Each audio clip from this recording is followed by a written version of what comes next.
అన్నమయ్య కాలిబాటలో గోవిందమాల భక్తులు పాదయాత్ర చేయడానికి అనుమతించాలి అంటూ కడప కలెక్టరేట్ ఎదుట గోవిందమాలధారులు ధర్నా నిర్వహించారు. ఎన్నో ఏళ్లుగా ఆచారంలా వస్తున్న అన్నమయ్య కాలిబాటలో పాదయాత్రకు అనుమతి నిరాకరించడం భక్తుల మనోభావాలను దెబ్బతీయడమే అని కలెక్టర్ శ్రీధర్కు విన్నవించారు. గోవిందమాల వేసి కాలినడకన వెళ్లే భక్తులకు టీటీడీ వైకుంఠ ద్వార దర్శనానికి అనుమతించకపోవడం దారుణమన్నారు. భక్తుల మనోభావాలను దృష్టిలో ఉంచుకొని అన్నమయ్య కాలిబాటలో పాదయాత్రకు అనుమతితో పాటు వైకుంఠ ద్వార దర్శనం కల్పించాలి అని గోవిందమాల భక్తులు డిమాండ్ చేశారు.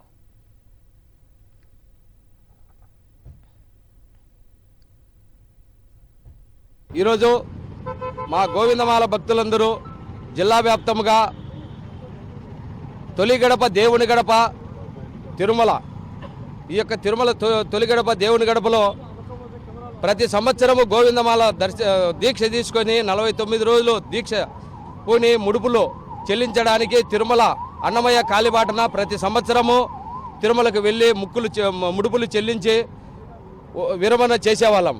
అటువంటిది ఈ సంవత్సరము అన్నమయ్య కాలిబాటన మూసివేశారు. మేము ప్రతి సంవత్సరము వైకుంఠ దర్శనానికి వెళ్ళి వైకుంఠ దర్శనం చేసుకొని వచ్చేవాళ్ళం.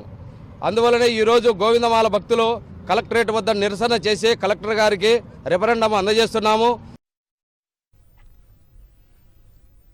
ఏపీలో రైతులకు యూరియా కష్టాలు మళ్లీ మొదలయ్యాయి. తిరుపతి జిల్లా కే వడ్డేపల్లిలో రైతులు యూరియా కోసం బారులు తీరారు. ఉదయం 5 గంటల నుంచి క్యూ లైన్లో వేచి ఉన్నామని రైతులు చెబుతున్నారు. టోకెన్లు ఇచ్చినా యూరియా సరఫరాలో అధికారులు ఆలస్యం చేస్తూ ఉన్నారని అంటున్నారు. టీడీపీ నేతలు యూరియాను దారి మళ్లిస్తున్నారని ఆగ్రహం వ్యక్తం చేశారు.